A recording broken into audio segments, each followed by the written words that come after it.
এটা খেলার মাঠটাকে আমরা সাজিয়ে গুছিয়ে কোরআনের মাহফিল করে দিয়েছি, হাদিসের মাহফিল করে দিয়েছি, মুস্তাফার আলোচনার মাহফিল করে দিলাম, আমার আল্লাহ পাকের আলোচনার মাহফিল করে দিলাম।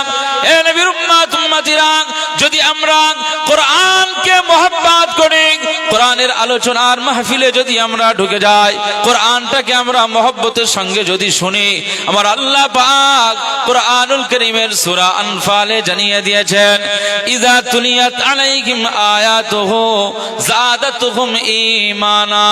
যারা কোরআনের আলোচনা শুনবে, কোরআন যেখানে তেলাওয়াত হয়, কোরআনের বর্ণনা হয়, কোরআনের রহস্য উন্মোচন করা হয়, কোরআন নিয়ে চর্চা করা হয়, পৃথিবীর মানুষদেরকে লক্ষ্য করে আমার আল্লাহ পাক জানিয়ে দিয়েছেন, যত বেশি কোরআন শুনবে, যত বেশি কোরআনের আলোচনা শুনবে, যত বেশি কোরআনের চর্চায় বসবে, তত বেশি আমি আল্লাহ পাক তোমাদের ঈমানের জ্যোতিটাকে আমি আল্লাহ বাড়িয়ে দিয়ে দেব। ইযা তুলিয়াত আলাইহিম আয়াতুহু যাদাতুহুম ঈমানা। ঈমানের পাওয়ার বেড়ে যাবে। কোরআনের মাহফিলে বসেছেন, কোরআন শুনবে, ঈমানের জ্যোতি বাড়বে। ঈমান কমজোর হয়ে গিয়েছে, টিভির পর্দায় চোখ রেখে রেখে ঈমান কমজোর হয়ে গিয়েছে। প্রত্যেকদিন সকালে চায়ের দোকানে বসে আমরা খবরের কাগজ পড়ে বিভিন্ন রাজনৈতিক গবেষণা করে ঈমানের পাওয়ার কমে গিয়েছে। ভাইরে ভাই, কোরআন পড়ার সময় নেই, কোরআন নিয়ে গবেষণা করার সময় নেই, কোরআনের আয়াত মুখস্থ করবো এই সময় নাই, কোরআনের সূরা কেরাতের পৃষ্ঠায় একটু চোখ বুলাবো এই সময়টা আমাদের নেই। সহজে হয়ে যাবে? এই আল্লাহর ওলি যারা হয়েছেন সহজে হয়েছেন? হ্যাঁ, মুসলমান যারা আল্লাহর ওলি হয়েছেন অনেক পরিশ্রম করেছেন, সেই পরিশ্রমের বিনিময়ে আমার আল্লাহ তাদের জগতের উপরে ওলি হিসাবে আমার আল্লাহ জগতের ভিতরে তাদেরকে পরিচিত করে দিয়েছেন। একবার জোরে বলুন সুবহানাল্লাহ। সৈয়দ পীর কাসেম রহমাতুল্লাহ আলাইহে তিনি আজ কবরের ভিতরে আছেন, কিন্তু চিন্তা করেন আজকে তার আলোচনার মাহফিলে তার নিয়ে ইস্তেহার, একেবারে ইস্তেহারের উপরেই তার নাম, এই ইস্তেহারের উপরে এই নামটা, এই সম্মানটা, এই ইজ্জতটা আমার আল্লাহ করে দিয়েছেন। কারণ সারা জীবন পরিশ্রম করে আমার আল্লাহকে পাওয়ার জন্য পরিশ্রম করেছেন, আমার আল্লাহ তাকে ওলি হিসাবে কবুল করেছেন। একবার জোরে বলুন সুবহানাল্লাহ। আমরাও যদি সেই পরিশ্রম করি, নিশ্চিতভাবে আমরা তাদের মতো ওলির দরজা না পেলেও অন্তত তাদের দলভুক্ত তো হতে পারবো। তাদের মতো ওলি হতে পারবো না, কিন্তু তাদের মতো তো দরজাওয়ালা ব্যক্তিদের সান্নিধ্য আমরা পাবো, তাদের দলভুক্ত হতে পারবো। মুসলমানের ছেলেরা, এ নবীর উম্মত উম্মতিরা, খুব খেয়াল করে শুনুন। তাই আল্লাহ পাক কোরআনুল কারীমে জানিয়ে দিয়েছেন, ইয়া আইয়ুহাল্লাযীনা আমানু দুখুলু ফিস সিলমি কাফা। এই ঈমানদারেরা, আমি আল্লাহ পাক জানিয়ে দিলাম, পৃথিবীর জমিনে তোমরা যারা ঈমানের দাবি করো, আমি আল্লাহ পাক জানিয়ে দিলাম, উদখুলু ফিস সিলমি কাফা। তোমরা ইসলামের ঘরে ঢুকে পড়ো, ইসলামের ঘরে পরিপূর্ণতার সাথে ঢুকে পড়ো। আমি আল্লাহ পাক জানিয়ে দিলাম, উদখুলু ফিস সিলমি কাফা। ইসলামের ঘরে যদি তোমরা ঢুকতে পারো, আমি আল্লাহ পাক জানিয়ে দিলাম, তোমাকেই আমি আল্লাহ পাক মুসলমান বলে কবুল করে নেব, তোমাকেই আমি আল্লাহ পাক মুমিন বলে কবুল করে নেব, তোমাকেই আমি আল্লাহ পাক মুত্তাকি বলে কবুল করে নেব, তোমাকেই আমি আল্লাহ পাক ওলি বলে কবুল করে নেব।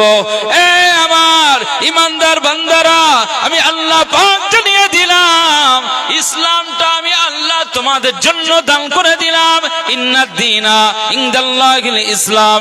ইসলাম একমাত্র আমার কাছে মনোনীত একটি দিন, আমার কাছে একমাত্র ধর্ম হলো, এই ধর্মের নাম হলো ইসলাম।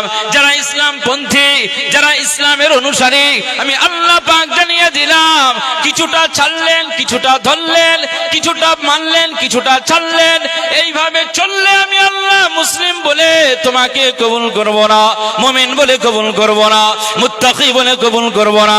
কারণ আমার আল্লাহ পাক জানিয়ে দিয়েছে, মিনান নাসি মান ইয়াকুলু আমান্না বিল্লাহি ওয়া বিল ইয়াউমিল আখির ওয়া মা হুম বিমুমিনিন। কিছু কিছু বান্দারা, কিছু কিছু বান্দিরা বলতে থাকে যে আমরা আল্লাহ আপনার উপর ঈমান নিয়ে এসেছি।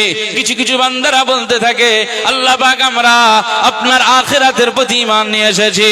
না না না না, আমার বান্দারা আমার প্রতি ঈমান নিয়ে এসেছে, আখিরাতের প্রতি ঈমান নিয়ে এসেছে, এটা কিছু মানুষ বললেও আমি আল্লাহ পাক জানিয়ে দিলাম ওয়া মা হুম বিমুমিনিন, তারা মুমিন নয়, তারা মুমিন নয়। কারণ আমি আল্লাহ পাক জানিয়ে দিলাম ইসলামের পুঙ্খানুরূপ তারা দিতে পারেনি, ইসলামের সবকিছু তারা পালন করতে পারেনি, ইসলামের ভিতরে সে ভালোভাবে ঢুকতে পারেনি, পূর্ণাঙ্গ ইসলাম সে পালন করেনি।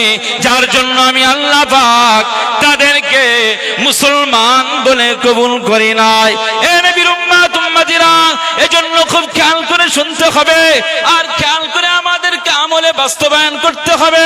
যদি আমরা পূর্ণাঙ্গ মুসলমান হিসাবে পরিচিত হতে চাই, আবু বকরকে ফলো করো, উমরকে ফলো করো, আলীকে ফলো করো, উসমান রাদিয়াল্লাহু তাআলা আনহু হুজুরদেরকে ফলো করুন, খাজা গরিব নওয়াজকে ফলো করুন, মুজাদ্দিদুজ জামানকে ফলো করুন, সুফি ফাতে আলী ওয়াইসিকে ফলো করুন। এ নবীর উম্মত উম্মতিরা, ভাঙড়ের শাহ সৈয়দ আসগর আলী হুজুরকে ফলো করুন।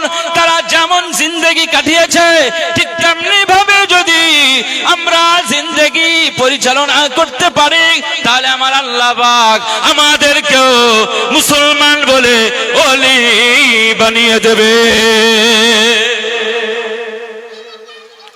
জোরে বলতে পারলেন না? উদখুলু ফিস সিলমি কাফা, তোমরা পরিপূর্ণ ইসলামের মধ্যে ঢুকে পড়ো, তোমরা পরিপূর্ণ ইসলামের ভিতরে ঢুকে পড়ো। ভাই,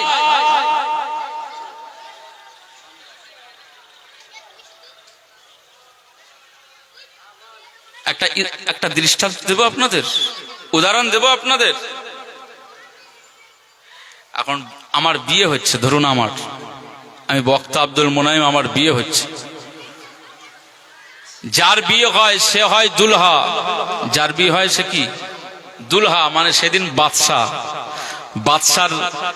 বাদশার মর্যাদা থাকে না, থাকে না? বিয়ে বাড়িতে বাদশার মর্যাদা সবচেয়ে বেশি। এই বাদশার সাথে যারা যায় তাদেরকে বলে বরযাত্রী। এই বাদশাহ হওয়ার কারণেই বরযাত্রীর দামও বেশি বেড়ে যায়। কথা বুঝতে পারছেন না? এজন্য প্যান্ডেলে ওই কন্যা পক্ষের কিছু ব্যক্তি যাদেরকে দায়িত্ব দেওয়া হয় যে আমার এই বরের পক্ষ থেকে যত মানুষ আসবে তাদের যেন কোনো ত্রুটি না হয়, এটা তোর দায়িত্ব, ভালো করে দেখবি। আর বর পক্ষ থেকে যারা যায় তাদের আপ্যায়ন, তাদের অতিথি বরণ অনেক সুন্দর হয়। আসুন ভাই, আসুন, বসেন বসেন। অনেক জ্যাম, অনেক ভিড়, তো একটু অসুবিধা কিছু মনে করবেন না। আপনারা এসেছেন ছেলের পক্ষ থেকে, তো যে ছেলের পক্ষ থেকে একটু বসেন, এখানে বসেন, একটু কফি খান, একটু পকোড়া খান। এইভাবে তাদের আউমাউটা বেশি হয় না কম হয়? বেশি হয়, কারণ বরের দামের সাথে তার দাম। এখন বিয়ে বাড়ি, বর গাড়ি থেকে নামবে, স্বাভাবিক বর গাড়িতে উঠলেই সেই স্করপিওর ভাড়াও বেড়ে যায়। আবার বর নামার সময়ও দরজা অত সহজে খুলবে না যতক্ষণ না তার বকশিশ দেওয়া হয়, ড্রাইভারের বকশিশ দিতে হয়। এই বর আবার চুল কাটতে গেলেও 70 টাকার চুল 550 টাকা, 1000 টাকা, 1500 টাকা সেলুন তার কাছ থেকে পকেট মারি করে নেয়। কথা ঠিক না বল? কথা বুঝতে পারছেন না? এখন সবকিছু আয়োজন ঠিক হয়েছে, বর সবকিছু করেছে। এখন বর পোশাক টোশাক পরে গিয়েছে, কিন্তু ওর দাবি হচ্ছে যে আমি সারা জীবন লুঙ্গি পরে ঘুরেছি, কিন্তু পায়জামা পরার অভ্যাস নেই। আমি পায়জামা পরে গেলি আমি সহ্য করতে পারবো না। হ্যাঁ, এখন লুঙ্গি পরে যাবে, লুঙ্গির উপরে ও বরের ড্রেস, বরের যে শেরওয়ানি সেইটা পরেছে, মাথায় পাগড়ি, কিন্তু নিচে কি আছে? লুঙ্গি রয়েছে। এখন ওই বরের গাড়ি থেকে যদি ওদের পক্ষ থেকে সব নামাতে আসে, কোলে করে নেবে। এখন তাদের জামাইরা যখন নামাতে এসেছে, এ যেহেতু ভাইরা ভাই হবে, সেই সমস্ত ভাইরা সব নামাতে এসছে, এসে দেখছে না কোলে তুলবে, দেখে যে লুঙ্গি। আচ্ছা, এই পরিস্থিতিতে ওই বরের প্রতি তাদের সুধারণা থাকবে যে হয় পাগল, ব্রেন খারাপ আছে, বলবে না? এর ব্রেনের সমস্যা আছে। আর নচেতে সাদা সিধে খুব, এমন খুব একটা বুদ্ধি শুদ্ধি নেই। আর সেটাও যদি না হয়, বলবে এর মনে হয় বিয়ে করার ইচ্ছে নেই এখানে, যার ফলে এরকম করতে এসেছে। বিভিন্ন চিন্তায় বিভিন্ন মানুষজন সমালোচনা করবে। বিয়ের মজলিসে গুঞ্জন রটবে না? যে বর এসে জানিস, সে আনোয়ারার বিয়ে হচ্ছে, ওর বরটা লুঙ্গি ভরে আছে। আল্লাহু আকবার। এই বরের কদর বাড়বে না কমবে? কোনটা? কমে যাবে। কেন বলুন তো? বরের যে ড্রেস, শেরওয়ানির সাথে যে সেট পায়জামা, সেইটা পরেনি, মানে একটা খুলে রেখেছে, একটা সেট বাতিল করেছে। ও যদি পায়জামা ফিট করত, তার উপরে শেরওয়ানি লাগাতো, তাহলে সৌন্দর্য বাড়তো না কমতো? সৌন্দর্য বাড়তো। এই সৌন্দর্য বৃদ্ধি হওয়ার সাথে সাথে ওই বরের কোনো সমস্যা থাকতো না, কারো কোনো গুঞ্জন থাকতো না, সমালোচনা থাকতো না। বরকে সুন্দর করে আপ্যায়নের জায়গায় নিয়ে গিয়ে বসিয়ে সবাই সুন্দর করে মেহমানদারি করে নিকাহনামা করিয়ে দিত।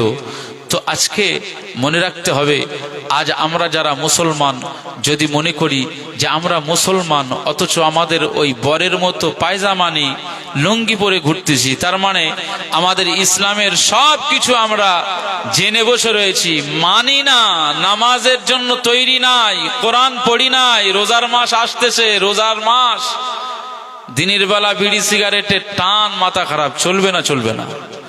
হ্যাঁ, সব বাতিল করে দিয়ে যদি আমি বলি যে মুসলমান, আল্লাহ পাকের দরবারে কি গ্রহণযোগ্যতা বাড়বে? মুসলমানের ছেলেরা, খুব খেয়াল করে শুনুন, বর পায়জামা না পরার জন্য যদি সমাজে সমালোচনা হয়, বলবে ম্যাড, পাগল, ব্রেন খারাপ। না, বোধশোধ কিছু নাই। বিয়ে বাড়িতে এসেছে পায়জামা ছাড়া, আসলে শেরওয়ানি কিনেছে কিন্তু পায়জামা পরে নাই। এ নবীর উম্মত উম্মতিরা, বরে নিয়ে যদি সমালোচনা হয়, আজ আমরা মুসলমান, আজ আমরা নামাজ নাই, কোরআনের তেলাওয়াত নাই, জিকির নাই, তাসবিহ নাই, হালাল সুখাদ্য নাই, হারামে সুদের গন্ধ ঢুকিয়ে ফেলেছে, আমাদের কলিজাতে হারাম ঢুকছে, লটারির জায়গা দাঁড়িয়ে গিয়েছে, লটারির কাউন্টার গুলো আমরা জব্দ করতেছি। এ নবীর উম্মত উম্মতিরা, এই সব কিছু করবার পরে যদি আমরা আল্লাহকে বলি আল্লাহ আমরা মুসলমান, আল্লাহ পাক বলবে না, তোরা মুসলমান না, তোরা মুমিন না, তোরা মুসলমান না, তোরা মুমিন না। আল্লাহ পাক বলবে মুমিন তো তারা, যাও সুফিয়ান সাউরি হুজুরের কাছে যাও, মুমিন হলো তারা। আবু হানিফা হুজুরের কাছে যাও, মুমিন হলো তারা। যাও, চলে যাও মুজাদ্দিদ আল-ফিসানির দরবারে চলে যাও, মুজাদ্দিদ আল-ফিসানি হুজুর তারা হলো মুমিন। খাজা গরিব নওয়াজের কাছে চলে যাও, মুমিন যদি দেখতে চাও খাজা গরিব নওয়াজকে দেখে নাও। এ নবীর উম্মত উম্মতিরা, হালাল ছাড়া তারা জীবন যাপন করে নাই, তাদের নামাজের ওয়াক্তে মিস ছিল না, এমনকি রাত জেগে তাহাজ্জুদের নামাজে সিজদায় তারা মশগুল হয়ে যেত। এরপরেও তারা আমি আল্লাহ পাকের দরবারে নিজেদের গুনাহ মাফ চেয়ে নাই। জোরে বলতে পারলেন না? এত কিছু ইবাদতের পরেও তারা কি করে? আল্লাহ পাকের দরবারে মাফ চায় যে আল্লাহ আমার গুনাহ মাফ করে দেন। এত ইবাদত আমলের পরেও তারা আল্লাহ পাকের কাছে গুনাহ মাফ চায়। আর আমাদের কিচ্ছু নেই, গুনাহ মাফ তো দূরের কথা, আমরা অনেকেই সহজে সপাটে বলে দিই, কেউ সে পরে দেখা যাবে কবরের, আমার কবরে তুই কি যাবি নাকি, আমার কবরের হিসেব আমি দেবো। আল্লাহু আকবার। আরে তোর কবরে আমিও যাব না, আমার কবরে তুই আসবি নি। ঠিক যদি তোর কথাই এটাই হয়, তাহলে নবীজি সাহাবী আবু বকরকে আমল করার কথা বলতেন না, নবীজি উমারে ফারুক হুজুরকে আমলের কথা বলতেন না, আবু জেহেলকে কালিমার দাওয়াত দিতেন না, আবু তালিবকে কালিমার দাওয়াত দিতেন না। কারণ যে যার কবরে যাবে, নবীজি তাদের নবীজি তারা যদি আবু জাহাল, আবু তালেব, আবু লাহাব, তারা নবীজিকে বললেন যে আমার চিন্তা আমি করব। নবীজি বললেন ঠিক আছে, কিন্তু কবরের জগৎটা তো অনেক ভয়ঙ্কর জগৎ, ওই জগৎটাকে শান্তির জগৎ বানানোর জন্যই আল্লাহ আমাকে রসুল করে পাঠিয়েছে। তোমরা ইসলামের কালিমা পড়ে মুসলমান হও, তোমাদের জন্য আমি রাসূলুল্লাহ সাল্লাল্লাহু আলাইহি ওয়াসাল্লাম আল্লাহ পাকের দরবারে সুপারিশ করার সুযোগ পেয়ে যাব। একবার জোরে বলুন সুবহানাল্লাহ। তো আমি ইনি একজন ইমাম, আমি একজন আলেম, আপনাকে বলছি আপনি হালাল খাবেন, হারাম খাবেন না, বন্ধনকে ক্যান্সেল করেন, লটারিকে কাটবেন না, লটারি জুয়া খেলবেন না। যদি এই কথাগুলো আপনাকে বলা হয়, আপনি উল্টে আমাকে বলছেন আমার কবরের হিসাব কি আপনি দেবেন? আমার সংসারের অবস্থা আপনি কি জানেন? কি হালাতে দিন চলতেছে, আপনি কি খাওয়া দেন? খাওয়া আমি দিই না, আর কেউ তোমাকে দেয় না। খাওয়া দেওয়ার মালিককে জোরে বলে, খাওয়া দেওয়ার মালিককে জোরে বলে। রুজির মালিক আল্লাহ। দুটো অপশনে খাওয়া হবে, এক হালাল উপায়ে আর একটা হারাম উপায়ে। এই দুটো অপশন আল্লাহ দুনিয়াতে খুলে দিয়েছেন। আপনি যেটা বেছে নেবেন সেটাই হবে, যেটা বেছে নেবেন সেটাই হবে। মুসলমান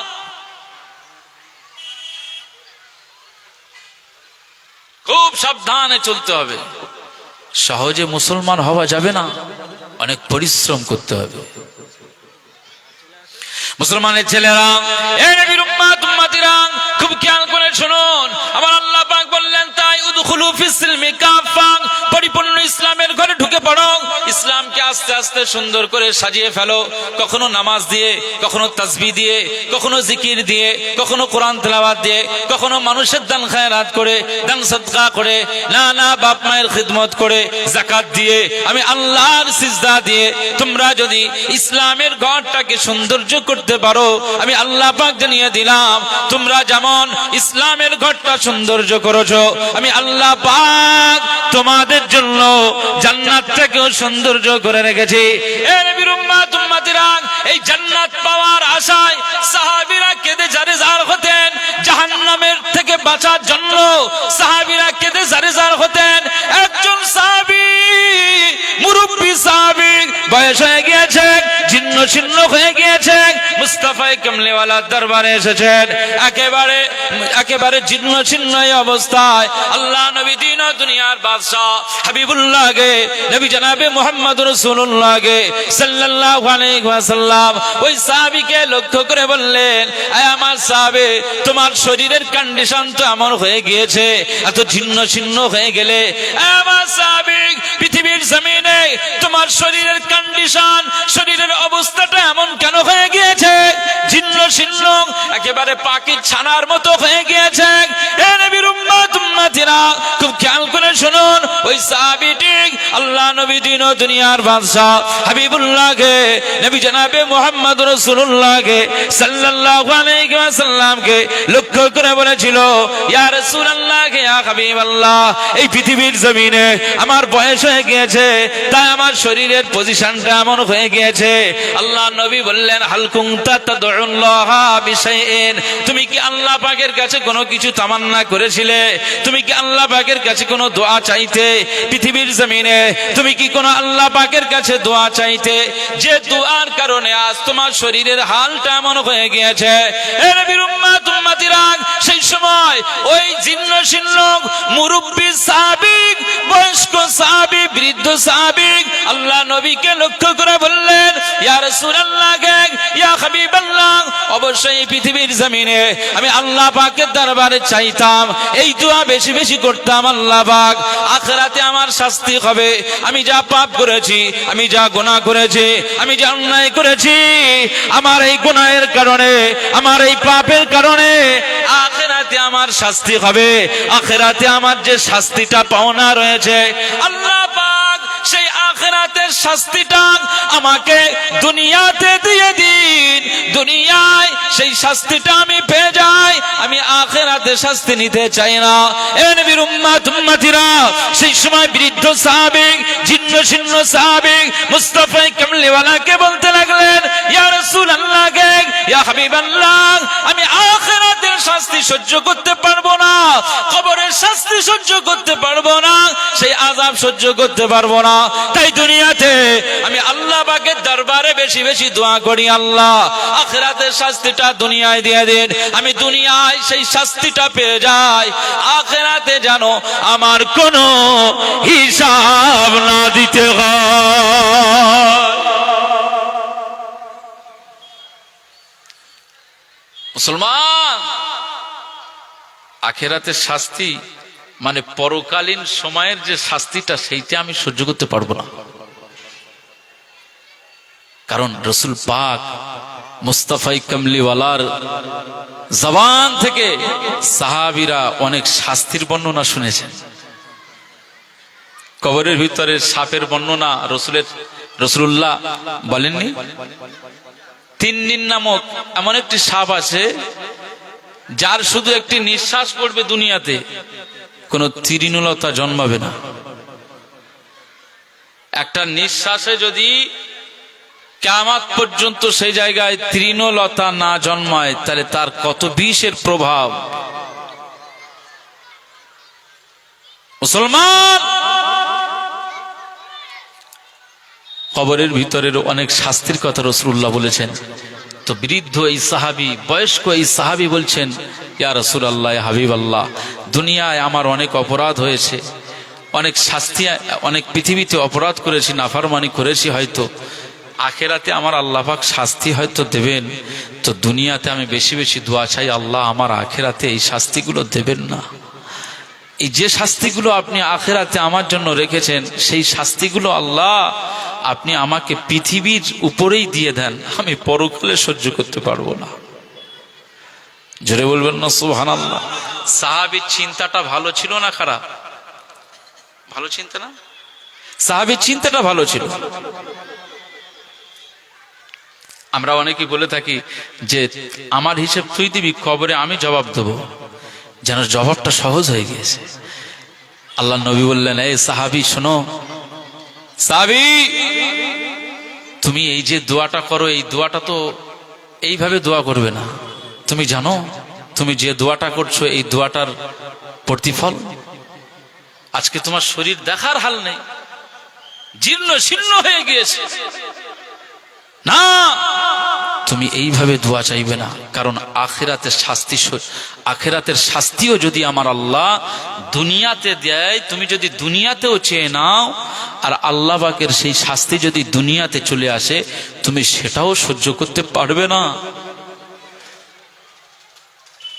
মুসলমানের ছেলেরা, এ নবীর উম্মতিরা, খুব খেয়াল করে শুনুন, আল্লাহ নবী দিন ও দুনিয়ার বাদশাহ হাবিবুল্লাহকে, নবী জনাবে মুহাম্মদুর রাসূলুল্লাহকে সাল্লাল্লাহু আলাইহি ওয়াসাল্লাম ওই সাহাবীকে লক্ষ্য করে বললেন, হে আমার সাহাবী, আমি রাসূলুল্লাহ সাল্লাল্লাহু আলাইহি ওয়াসাল্লাম জানিয়ে দিলাম, তুমি এই শাস্তি সহ্য করতে পারবে না।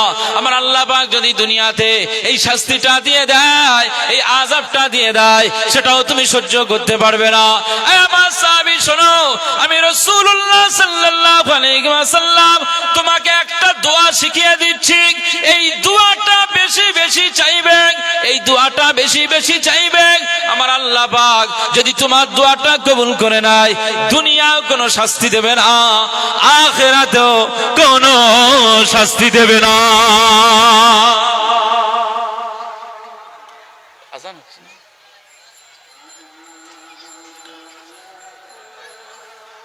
আচ্ছা ঠিক আছে, এই উঠলে হবে কেন? আমরাও তো নামাজ পড়ব, বসেন, সময় আছে, বসেন, আমরাও নামাজ পড়ব। হবে না, উঠে পড়ে স্যার হয়? অত সহজ? আশহাদু আন্না মুহাম্মাদুর রাসূলুল্লাহ সাল্লাল্লাহু আলাইহি ওয়াসাল্লাম, আশহাদু আন্না মুহাম্মাদুর রাসূলুল্লাহ সাল্লাল্লাহু আলাইহি ওয়াসাল্লাম।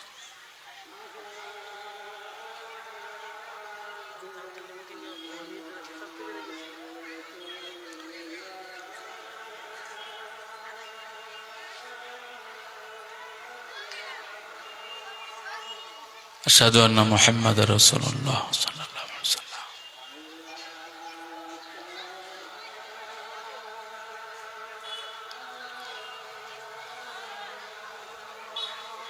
লা হাওলা ওয়ালা কুওয়াতা ইল্লা বিল্লাহ।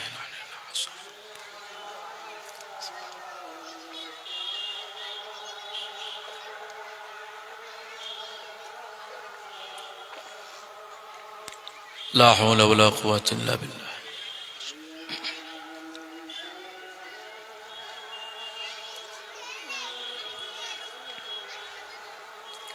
لا حول ولا قوة إلا بالله العلي العظيم.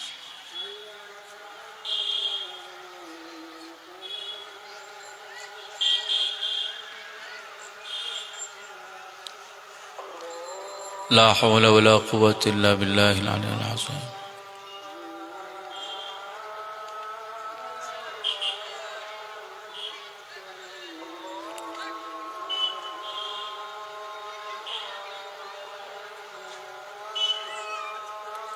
الله أكبر الله أكبر.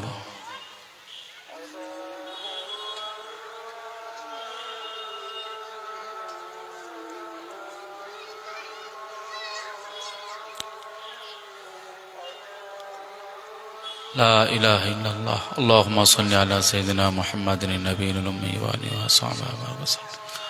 اللهم رب هذه الدعوة التامة والصلاة القائمة آت محمدا الوسيلة والفضيلة والدرجة الرفيعة وابعثه مقاما محمودا الذي وعدته إنك لا تخلف الميعاد. لا إله إلا الله محمد رسول الله.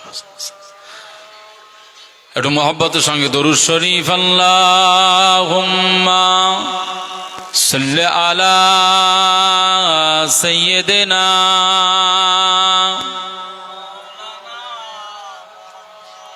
ওয়া আলা আলি সাইয়্যিদিনা।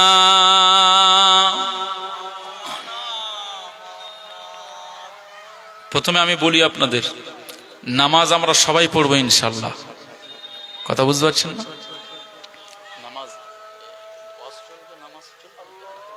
ঠিক আছে, সুযোগ সুবিধা মোতাবেক ইনশাআল্লাহ নামাজ হবে। প্রাণ উজাড় করে দরুদ শরীফ। আল্লাহুম্মা সাল্লি আলা সাইয়্যিদিনা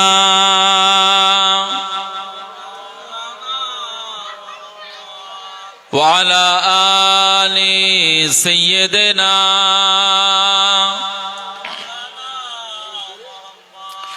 या नबी नजर करम फरमाना, या नबी नजर करम फरमाना। ऐ हसनैन के नाना, ऐ हसनैन के नाना। ज़हरा पाके सदके हमको तैबा में बुलाना। ऐ हसनैन के नाना, ऐ हसनैन के नाना। या नबी नजर करम फरमाना, या नबी नजर करम फरमाना। ऐ हसनैन के नाना, ऐ हसनैन के नाना। आपके दर का हूँ मैं भिखारी, आप है मेरे दाता। सारे रिश्ते नातों से है प्यारा अपना नाता। बोलबेन ना सुभानाल्लाह, जरे बोलबेन ना। आपके दर का हूँ मैं भिखारी, आप है मेरे दाता। सारे रिश्ते नातों से है प्यारा अपना नाता। आप तो है आता है जिनको सबकी लाज निभाना, सबकी लाज निभाना। ऐ हसनैन के नाना, ऐ हसनैन के नाना। या नबी नजर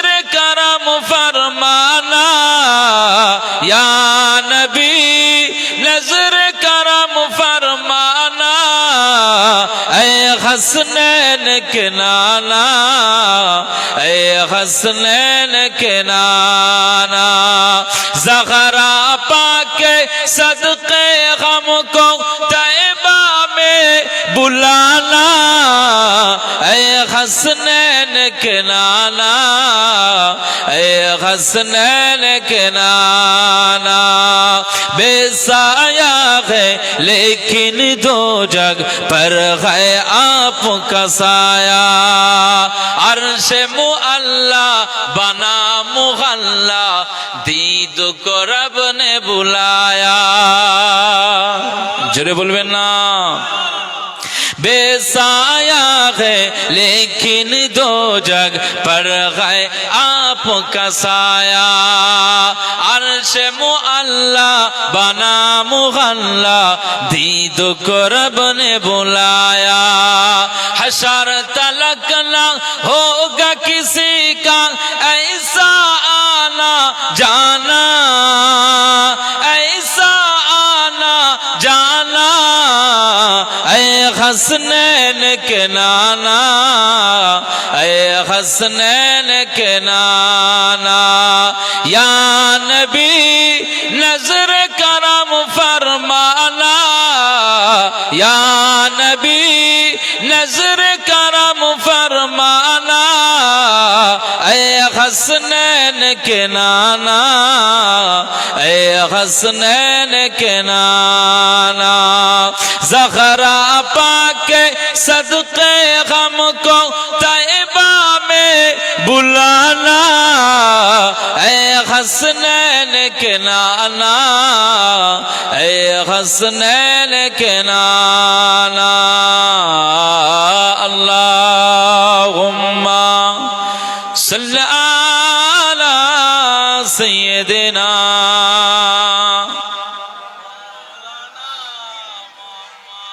वाला आले सय्यिदना। सज गई गए मिलाद की महफिल, क्या गए खूब नजारा, कैफो मस्ती में डूबा है देखो आलम सारा। सज गई गए मिलाद की महफिल, क्या है खूब नजारा, कैफो मस्ती में डूबा है देखो आलम सारा।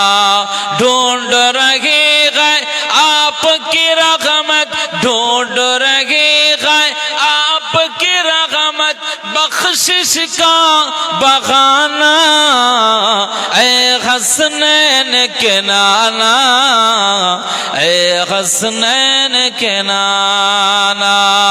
या नबी नजर करम फरमाना, या नबी नजर करम फरमाना, ऐ हसनैन के नाना, ऐ हसनैन के नाना। ज़हरा पाके सदके हमको तैबा में बुलाना, ऐ हसनैन के नाना, ऐ हसनैन के नाना। अल्लाहुम्मा सल्ली अला सय्यिदिना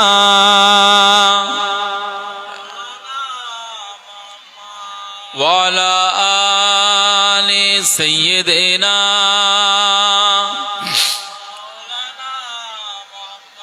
আমার দিনদার ইমানদার ভাইরা, নেককার আল্লাহওয়ালা বাবাজিরা, আমার মুরব্বী চাচাজিরা, কি কথা বলছিলাম? একজন বৃদ্ধ সাহাবীকে নবীজি কমলিওয়ালা বলছেন যে তোমার শরীরটা এত জীর্ণ শীর্ণ হলো কেন? হ্যাঁ, পাখির ছানা দেখেছেন? পাখি যখন বাচ্চা পাড়ে, ডিমের ভিতর থেকে বাচ্চা যখন বড় হয়, ওই ছানাটার গায়ে তেমন অত লোম থাকে না, ডানা টানা অত শক্তিশালী হয় না। ছানা যেমন জীর্ণ শীর্ণ ফ্যাকাশে পানা থাকে বাচ্চার ছানাটা, পাখির ছানাটা ঠিক তেমনি ভাবে বয়স হওয়ার সাথে সাথে প্রত্যেকটি বুড়ো, প্রত্যেকটি বৃদ্ধ মানুষ তখন এরকম জীর্ণ শীর্ণ হয়। অনেকের মাজাটা বেঁকে যায়, যায় না, মাজা একেবারে কুঁজো হয়ে যায়, মাজা বেঁকে যায়, জীর্ণ শীর্ণ হয়ে যায়। মুস্তাফা কামলিওয়ালা ওই বৃদ্ধ সাহাবীকে লক্ষ্য করে বলছেন, আপনি পৃথিবীর জমিনে কি কোন দোয়া চেয়েছেন? হালকুমতা তাদউল্লাহ বিশাইইন, আল্লাহ পাকের কাছে কি কোনো বিষয়ে দোয়া চেয়েছেন? এ সাহাবী, আল্লাহ পাকের দরবারে কি বিষয়ে দোয়া চেয়েছেন? কোনো কিছু দোয়া চেয়েছেন? ওই বয়স্ক সাহাবীটি বলছেন, ইয়া রাসূলুল্লাহ, হাবিবাল্লাহ, যে আমি দোয়া চেয়েছি। কি দোয়া?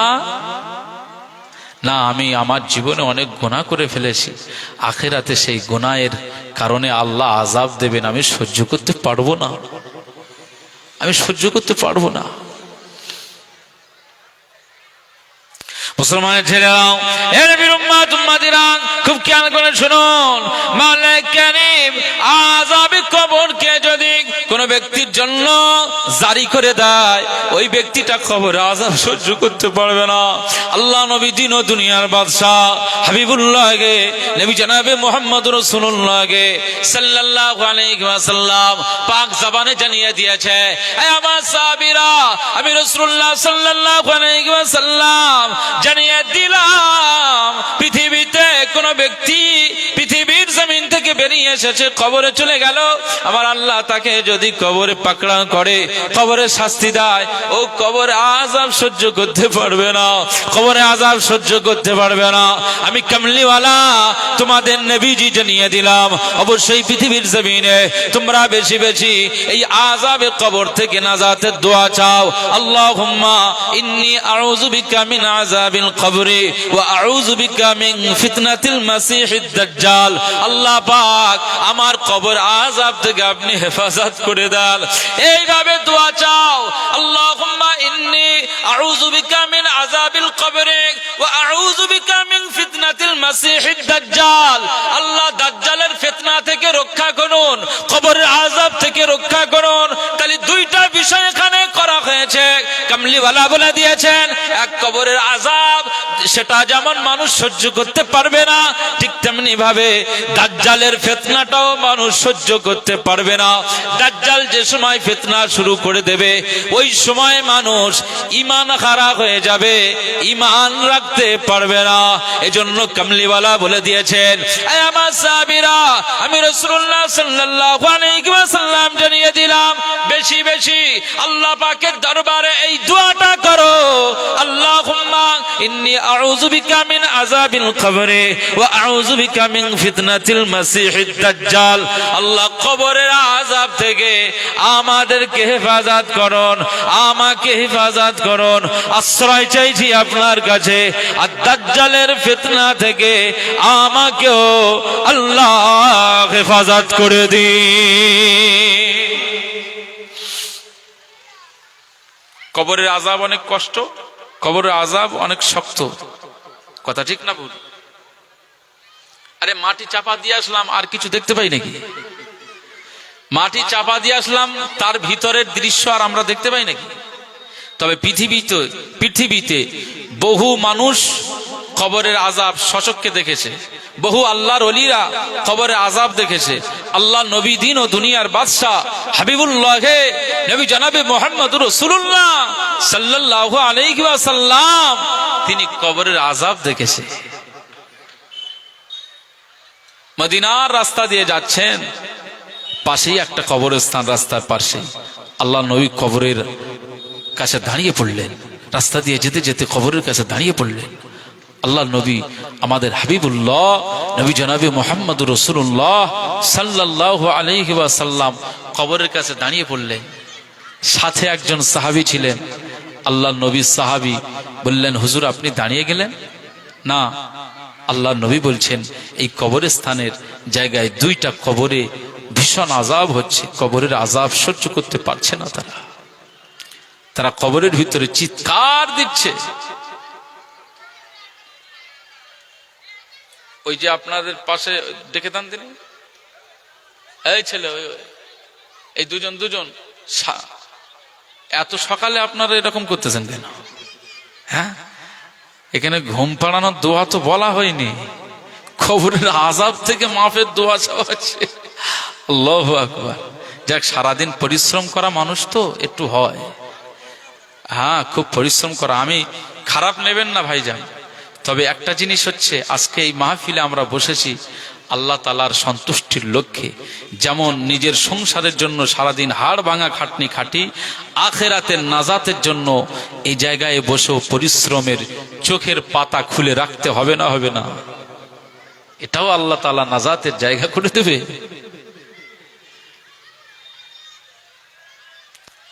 আল্লাহ নবী সাহাবী বলছেন, হুজুর আপনি দাঁড়ালেন কেন? তো আল্লাহ নবী বলছেন, দুইটা কবরে ভীষণ আযাব হচ্ছে। কেন? তারা কবরে আযাব সহ্য করতে পারে না। মুসলমানের ছেলেরা, এ নবীর উম্মত উম্মতিরা, খুব খেয়াল করে শুনুন। সেই সময় আল্লাহ নবী মুস্তাফা আমাদের আকা মাওলা জানিয়ে দিয়েছেন, এ সাহাবী যাও, চলে যাও, একটি খাজুরের পাতা পেড়ে নিয়ে আসো। খাজুরের পাতাটাকে নিয়ে আসো।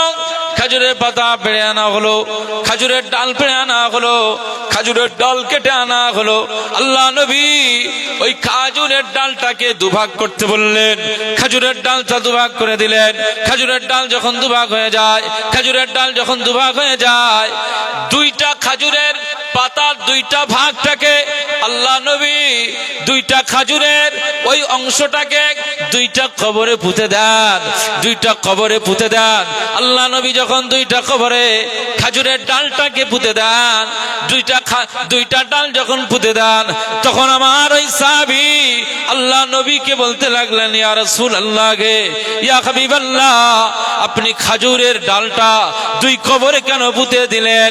আল্লাহ নবী দিন ও দুনিয়ার বাদশাহ হাবিবুল্লাহকে, নবী জনাবে মুহাম্মদুর রাসূলুল্লাহকে সাল্লাল্লাহু আলাইহি ওয়াসাল্লাম সেই সময় বলেছিল, এই আমার সাহাবী শোনো, আমি রাসূলুল্লাহ সাল্লাল্লাহু আলাইহি ওয়াসাল্লাম জানিয়ে দিলাম, এই দুইটা কবরে ভীষণ আযাব হয়।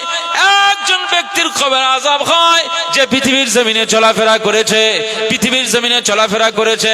না না না না, সে পৃথিবীর জমিনে চলাফেরা করেছে, খাওয়া দাওয়া ওঠা বসা করেছে, নামাজ কালাম সবকিছু পড়েছে ঠিকই, কিন্তু পৃথিবীর জমিনে ওই ব্যক্তিটি যখন ইস্তেঞ্জা করত, পেশাব করত, পায়খানা করত, ঠিকভাবে পেশাব পায়খানা থেকে পবিত্রতা অর্জন করত না, পরিচ্ছন্নতা হতো না, পরিচ্ছন্নতার সাথে চলতো না। এ নবীর উম্মত উম্মতিরা, খুব খেয়াল করে শুনুন, আল্লাহ নবী পাক জবানে জানিয়ে দিয়েছেন, এ সাহাবী শোনো, ওই যে ব্যক্তিটা পৃথিবীর জমিনে ইস্তেঞ্জা করেছে, কিন্তু ইস্তেঞ্জার পরে ভালো করে পবিত্রতা অর্জন করে নাই, পেশাবের ছিটা গায়ে লেগেছে, পেশাবের ছিটা গায়ে পড়েছে, এই অবস্থায় পৃথিবীতে দিন যাপন করেছে। আবার আল্লাহ পাক তাকে এই নাপাক থাকবার কারণে তার কবরে আবার আল্লাহ আযাব দিচ্ছে। পেশাবের জন্য, পেশাব করার কারণে, ভালো করে শুনবেন, খুব ভালো করে শুনবেন, ইস্তেঞ্জা পেশাব পায়খানা যখন করা হবে, খুব ভালো করে ইস্তেঞ্জা গুলো করতে হবে, পবিত্রতা অর্জন ভালো করে করতে হবে। পেশাবের ছিটে ফাটা যদি গায়ে লেগে যায়, পোশাকে লেগে যায়, পোশাকটা কি হয়ে যাবে বলেন? নাপাক হয়ে যাবে। এই শীতকালের সময়ে বহু যুবক ছেলেদের ওসব পাক না পাকে চিন্তা করতে হয় না। সারা সকালবেলায় ওই যে বুট মোজা জ্যাকশন পরে আর প্যান্ট গায়ে একেবারে ব্লেজার খাটিয়েছে, ওই জ্যাকেট পরেছে, সারাদিনে মোজা খোলার নাম নেই, বুট খোলারও নাম নেই। পেশাব লেগেছে, পায়খানা লেগেছে, ফাঁকা জায়গায় গিয়ে বসেও পেশাব করে না, শুধু চেনটা টেনেছে, ব্যাস পেশাবের দরওয়াজা খুলে গিয়েছে। এই শীতকালে অত পানি টানি লোবার দরকার নেই। হ্যাঁ, ঠিক বলছি না ভুল বলছি? বহু ছেলেরা, আরে গরু, আল্লাহ তো তোকে মানুষ বানালো, আল্লাহ তোকে তো মানুষ বানালো, তুই কুকুরের মতো পেশাব করলি, অথচ তোর কোনো লজ্জা নেই, দাঁড়িয়ে করলি। ওদের পানির প্রয়োজন নেই, ওদের নাপাক পাকের ব্যাপার নেই, কিন্তু পাক নাপাকের ব্যাপারটা তো আল্লাহ মানুষকে করে দিয়েছেন, দিয়েছেন না? রসুল কারীম হুজুর পাক ইস্তেঞ্জা করতেন, ঢিলা নিতেন, কুলুখ নিতেন, পানীয় ব্যবহার করতেন। একবার জোরে বলুন সুবহানাল্লাহ। তুমি সেই নবীকে নবী বলে মানো, তুমি উম্মাত বলে দাবি করো, কিন্তু তুমি পেশাব করে পানি নাও না। এখন এই শীতকালীন সময়ে তুমি রাস্তায় দাঁড়িয়ে কোন দিক কেবলা, কোন দিক পূর্ব, কোন দিক পশ্চিম, কোন দিক উত্তর, কোন দিক দক্ষিণ, সেটাও তুমি নির্ণয় করলে না, তুমি ডাইরেক্ট কেবলার দিকেও দাঁড়িয়ে পেশাব করে দিলে। তুমি মুসলমান, ওকে মুসলমান বলা যাবে? মুসলমান হলেও কাবার দিকে দাঁড়িয়ে পেশাব করতো না, কাবার দিকে ফিরে দাঁড়িয়ে পেশাব করতো না। কারণ ওই কাবার আল্লাহ মর্যাদা দিয়েছে, যার মর্যাদার কারণে কাবা রয়েছে মক্কায়, আর আমরা দক্ষিণ বামুনিয়াতে নামাজ পড়লেও আমরা কাবার দিকে ছাড়া অন্য কোনো দিকে ফিরে নামাজ আদায় করলে নামাজ হবে না। নামাজ যদি পড়তেই হয়, সিজদা যদি দিতেই হয়, চেহারা যদি ঘোরাতেই হয়, আমার আল্লাহ বললে এই মুসলমান, যদি তোর নামাজ, সিজদা এবং তোর চেহারা ফেরাতেই হয়, তবে আমি আল্লাহ বলছি আমার এই কাবা বাইতুল্লাহর দিকে ফিরে তোর চেহারাটা ঘুরিয়ে দিয়ে তোর সিজদাটা আমার জন্য দিয়ে দে, আমি আল্লাহ তোর নামাজ, তোর সিজদাটা আমি আল্লাহ কবুল করে নেব। একবার জোরে বলুন সুবহানাল্লাহ। মুসলমানের ছেলেরা,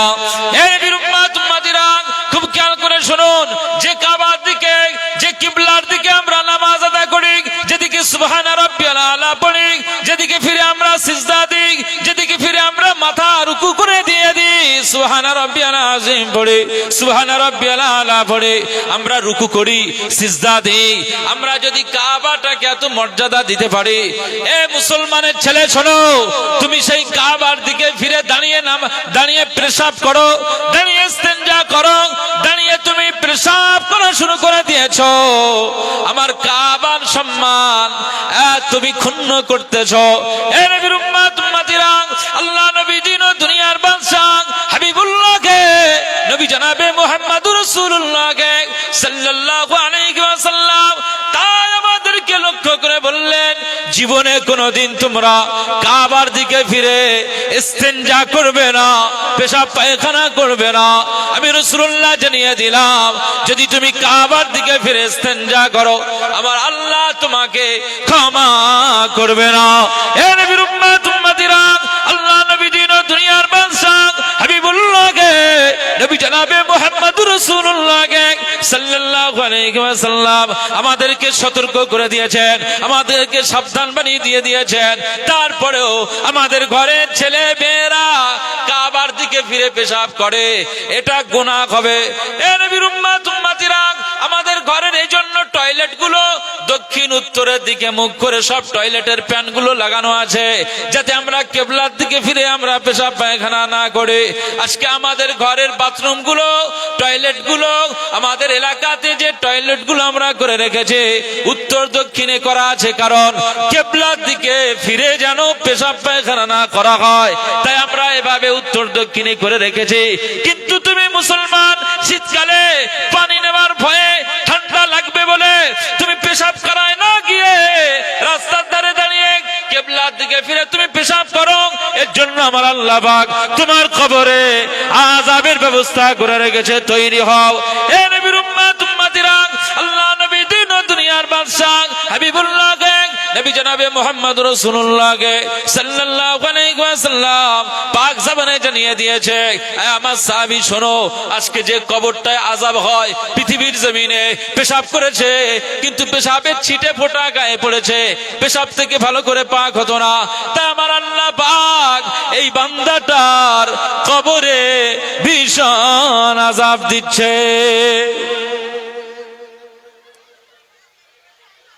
কবরের ভীষণ আযাব আল্লাহ দিচ্ছে নাপাক থাকবার কারণে। এই একটা কবরে এটা আযাব হচ্ছে। 2 নম্বরে আর একটা কবরে আযাব কেন? আল্লাহ নবী বলছেন এই কবরওয়ালার কবরে আযাব হচ্ছে পৃথিবীর জমিনে বেশি গীবত করত, মানুষের পরনিন্দা করত, চুগলখড়ি করত, সবসময় পরচর্চায় ব্যস্ত থাকত, এর কথা আরেকজনের কাছে লাগিয়ে দিত, এটা ছিল এর কাজ। এত চুগলখড়ি করেছে, মানুষের সাথে ঝঞ্ঝাট পাকিয়ে দিয়েছে, মানুষের ভ্রাতৃত্ব কেড়ে নিয়েছে, এত চুগলখড়ি করেছে। এই চুগলখড়ি করবার কারণে আমার আল্লাহ এর কবরে ভীষণ ভাবে আযাব দিচ্ছে। পৃথিবীর জমিনে এই জন্য চুগলখড়ি করা যাবে না, পরের কথায় বেশি থাকা যাবে না, পরের সমালোচনা বেশি নিয়ে চিন্তা করলে হবে না, খুব সাবধান। সাহাবী বলছেন, ইয়া রাসূলুল্লাহ, হাবিবাল্লাহ, আপনি খাজুর গাছের এই 2টা ডালের 2টা টুকরা আপনি 2টা কবরে পুঁতে দিয়েছেন, এর দ্বারাই কি ফায়দা আছে? আমরা কবরের মাটি মানজিল করবার পরে খাজুরের ডাল পুঁতে দিই না? কাঁচা খাজুরের ডাল আমরা পুঁতে দিই, কারণ রাসূলুল্লাহ কবরে এভাবে খাজুরের ডাল পুঁতেছিলেন। একবার জোরে বলুন সুবহানাল্লাহ।